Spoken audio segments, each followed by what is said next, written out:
Elhamdülillahi Rabbil alemin. Vessalatu vesselamu ala Resulihi Muhammedin ve ala alihi ve ashabihi ecma'in. Ve eşhedü en la ilahe illallah vahdehu la şerike leh. Ve eşhedü enne Muhammeden abduhu ve resuluhu. İnna Allah ve melaiketuhu yusallun alen nebi ya eyyühellezine amenu sallu aleyhi ve sellimu teslima. Bütün dünyalarını, bütün alemlerini yoktan var etişi Allah subhanahu ve teala hamd senimiz bulsun. İki dünyaya rahmet olu Cenab-ı Peygamberimiz sallallahu aleyhi ve sellem'e gönül türleden çıkan sahabe şehitlerimiz erişsin. Hem bu izgi cumğa günlerinde cumğa namazlarını jıyılgan barcha din kardeşlerimizge Allah'tan rahmetleri bulsun. Cemaat, biz indi bu dünyada yaşaganda Allah'tan rahmeti ostunda yaşayız. Yani Allah Teala bizni bu dünyaya jiberdi. Allah Teala bu dünyada yaşaganda bizni riziklandırıp tura, terbiyelep tura. Allah Teala bizge bula gittirip iman baylığını birdi. Allah Teala bizge rahmet izinden Peygamberimiz sallallahu aleyhi ve sellem'ni jiberdi. Peygamberimizge sallallahu aleyhi ve sellem'ge Kur'an'ını indirdi. Hem bugünkü günde şu Kur'an'ını alıp biz indi Allah Teala'nın kitabını okuyuz. Bu birincisi Allah'tan rahmet. Hem şu Kur'an kitabında birinci söz Bismillahirrahmanirrahim. Her bir surede başında şu söz durar. Niçin? Bizge işke düşürüşün Allah Teala'nın asıl sıfatı rahmetlik. Rahmanirrahim. Bir tamirdan çıkan iki sözü de. Hem cemaat biz indi bu dünyada yaşaganda menaşul Allah Teala rahmetin degi şiklendirmişe öz üstü bizge Allah Teala hüküm olmayışa yaşar geçmiş. Qayr vaxtlarda kirisinçe Allah Teala rahmetin şiklep koyabız, şiklendirəbiz, hem indi öz üstü bizge Allah Teala hükümün alırga mataşabız. Nişi ol kuruna en birinciden kişi öz-özün tegi gafu ite alır. Mene kişinin, her bir kişinin hatası var, her bir kişinin günahı var. Hem kişi eyte Allah Teala meni gafu itmez indi. Menin şunun hatı küp günahlar, menin şunun hatı küp hatalar, men indi gafu ituge layıklı tügül deyip kişi şulay eytip koyar. Bir yaktan belki özüne bir sebep izmi, meşitke yirmezke, namazga basmazka, ikinci yaktan belki şundan da küngelinde şunday bir ağırlık. Min şunday naşar kişi Allah da meni gafu etmez. Bir vakit Peygamberimiz sallallahu aleyhi ve sellem Medine'de oturganda sahabeler bilen şu Allah'ın yanından bir türküm kişi ötüp gitti. Medine'ye gelişi kişiler. Şu türküm arasında tegi şabıp yeri iken hatın kız. Balasını yuvaltkan. Balası vardır ki kendini yanğamı. Tegi kışkırıp, korkanıp, şabıp yeri bu hatın kız. Bir sabıgına bala. Şunda tabıp aldı bu balası. Tabıp aldı da şunda balasını kışıp aldı da kükrek sütü bilen aşata başladı. Bir kişkine bala bulan sabı bir yaştan alıp şu iki yaş arasında. Yeri başlananlarına bala şulay kaydır gitken. Şunda Peygamberimiz sallallahu aleyhi ve sellem sahabelerine qarab aytdi, "Nişik oylaysizdi ey sahabelerim? Mena bu hatın kız özünün balasını utqa taşlaymadı." Şunda sahabeler aytdiler, Allah Teala ant etəbiz, hiç şiksiz taşlamaz. Bütün kudretin, bütün gücün salıp öz balasını utqa taşlamadı. Şunda Peygamberimiz sallallahu aleyhi ve sellem dedi, "Allahu erhamu bi ibadihi minel mar'ati bi veladiha." Mena di Allah Teala özünün kıllarına, özünün bendelerine, mena bu hatın kızga qaraganda da, özünün balasına qaraganda da ol deyil, onun erhamu, rahmeti tan da zorrak diyor Allah Teala. o'zining bandalarini, qullarni. Alloh taolo bütün kuch sola bizni shu jahannamga solmas uchun. Bizdan narsa kerak jamoat?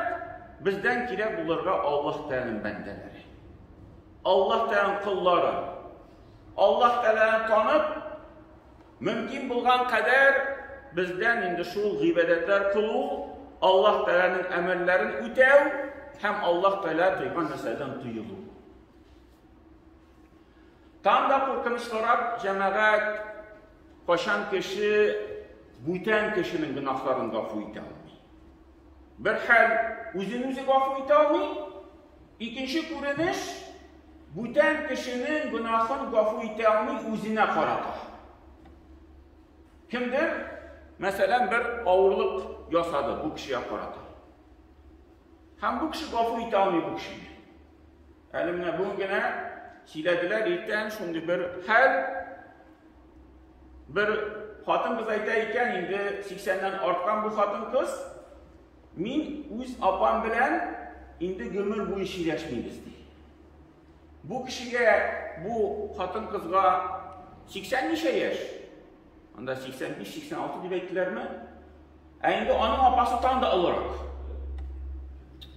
Biz endi kichkinadan bir-birimiz bilan shirashmaymiz deydi. Ne için? Kichkina shu bolasha vaqtida bir tegi mengidir qarshilik bo'lib chiqqan. Shu bolasha bo'lgan vaqtda qarshilikni esda tutib, ikisi birga bilan endi bir tug'anda qolmadi deydi bu dunyoda. Ikkimizgina qoldik deydi. Aralashmaymiz deydi, shirashmaymiz deydi. Mening shirashashim keladi, u meni g'afur etaman deydi. Mina endi halga yetamiz jamoat. Şuluq Peygamber Yusuf aleyhisselamni esga tushirsak, onun abiylari onu o'tirilga matashdilar. Kichkina bo'lgan vaqtda. Shulga chiqarib, qiyga solib, balki o'lir deb, onları Yusuf bütün abiylarining tuğanlarini g'afur etdi. Bu endi hali shunday zo'r bir meselede, hali o'tiruv meselesinde. O'tirilga matashdilar. Amında jamoat bir kichkinagina masala bo'larga mumkin.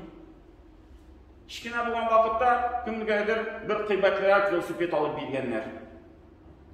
Chunki bir bola o'sganda yo'q edi mumkinchilik velosiped olib bergan. Ikkinchi bola tug'ach mumkinchilik bor edi, olib berdilar. Ham shuni esda tutib masalan, shunday narsa eshitgan bor. Shu velosipedni kichkina vaqtda bo'lgan velosipedni esda tutib, endi zo'r uskashda shilashdilar. Buna sen alıp bildiler, niye bilmediler? Buna andi meseleler bulurga mümkün cemaat. Dan da korkunçlarak cemaat, koşan kişi, bütün kişinin günahlarını g'afur ete olmaydi, lakin bu günahı bu kişinin o'ziniki. Bular bir ziyon yo'q bu günahdan. O ko'rinish nechik? Koşan kişi masjidga yeri boshlaydi. Shunda u tabla bir tanışı, bir tuğanı belki ayta, ey bilamiz biz onu nechik yaş vaqtda yashagan. Nindi gunoh qilganim. Necha yil endi xanda masjidda boshim yerga sug'ib, ro'zalar tutib, ne foydasi bo'lsin deb o'lmasada, shunday natija yozib chiqdilar. Bir avulda bir kishi imom bo'lib ketsa, ey bilamiz biz uni nindi imom ekanligini, nindi u imom bo'lsin endi. Partorki deylik zamonda, maktabning direktori deylik zamonida, Alloh taolaga qarshi deylik zamonda, shu ilmni gunohlarini bitasini esda tutadilar. Bilmaymiz, balki kishi g'afur so'ragan, tavba etgan, Alloh taolo g'afur etgan, biz yo'q, biz g'afur eta olmaymiz. Hemen bu kişiye bir tegi noşarlık ittirip onu esga olamiz. Aldağı bulgan günahlar. Hem indi cemaat mana bu işrakta o'z istimizga shu Alloh taolo vazifasini yuklaymiz. Alloh taolo g'afur etuvchi, rahimli, rahmatli. Biz aytamiz yo'q, bu kishi g'afurga loyiqli tugil. Onu g'afur etirga kerakmi? U masjidga yirmasin, foydasi yo'q. ul roza tutmasın, onun faydası yok. Allah Teala'ya bilgen meselelerini biz indi şulay hüküm çıkarabız da netice yasıyız. Mena bu bir kalter mesele. Allah Teala gafur itiş. Hem bizning vazifamiz mana shu Allah Teala rahimli rahmatli deb o'zimizga da mana bu sifatni ko'ngillarimizga kiritdi.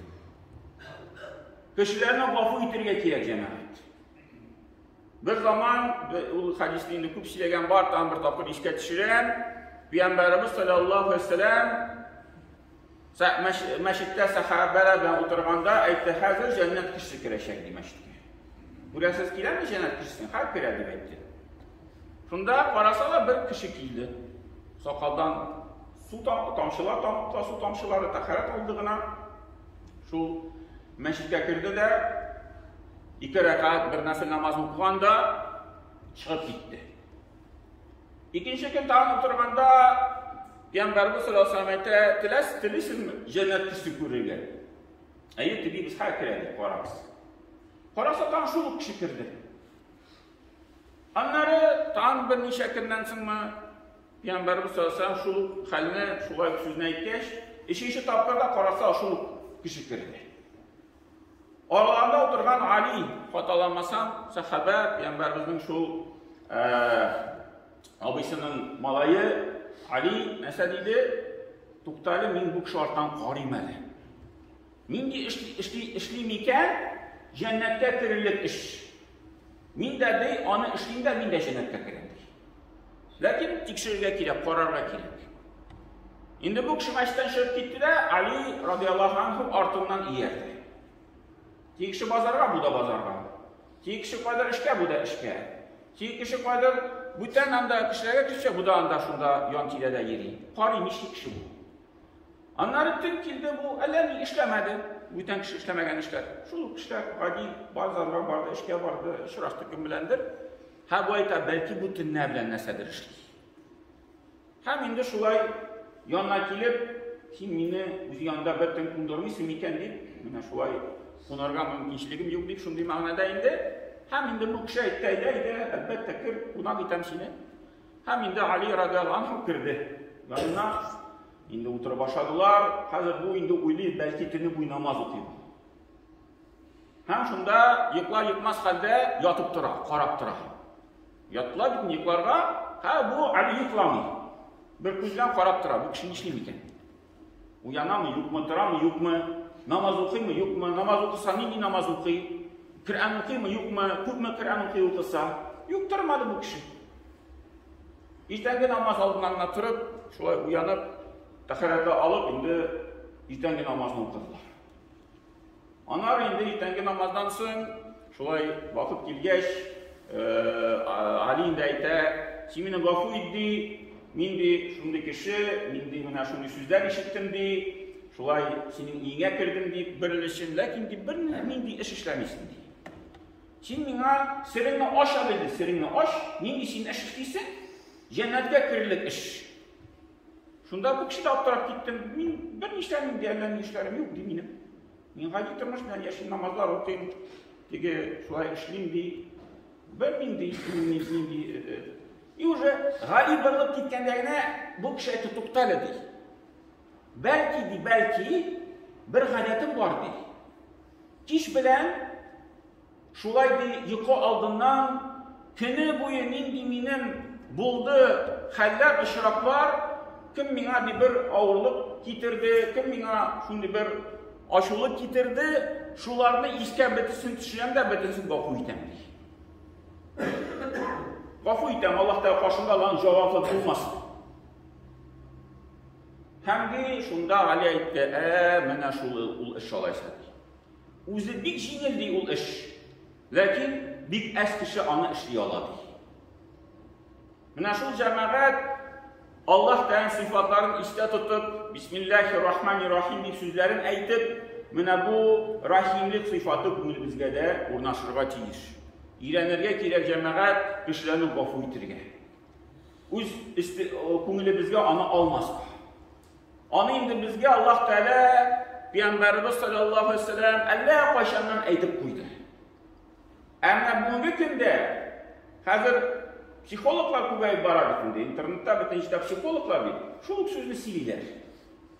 Buna kişilərdə bir problem bilan yürəgim ağrıta, depressiya, бүтән bir nervni sirri deb aytib qo'yalar. Psixolog ayta mana ko'nglimda jilg'on ashuvni jibar. Kishilarni g'afu et. Ko'nglingga kiritma bu ashuvlikni. Anlar şu ashuvlik ko'ngilga kiritsang, senga shunday ziyon keltira boshlaydi. Tinchsizlik o'rnasha, salomatlik biter, yurak og'rita boshlaydi. Бүтән og'riqlar kelib chiqa. Nasada, mana shu nasadan ekan. Kişi g'afu eta olmaydi бүтән kishilarni. O'zini g'afu eta olmaydi, бүтән kishini g'afu eta olmaydi. Shundan bütün problem chiqadi deb bugungi psixologlar silab turalar ekan kishilarga. Onun uchun anda nisha ming aqsha olib. Alloh taolo bizga ana Allah qachon aytib qo'ydi endi Qur'on Karimda. Bu shuay. Bizdan bir narsa so'ramay Alloh taolo. Bizdan narsa so'ray, shu so'zlarni bilib, tanib, turmushimizda qo'llanamiz. Şuan ko'ra cemaat Alloh taolo nasib etsin bizga shu dunyoda yashaganda g'afu etib yashab, ham endi Alloh taolo rahmatine erishib, Alloh taolo bizni boshimizda g'afu etsin. Barakallahu lana va lakum fi kulli nafsin nafa'na wa iyyakum bil ayati wa dhikril hakim innahu huwal jawadul karim was samiul du'a.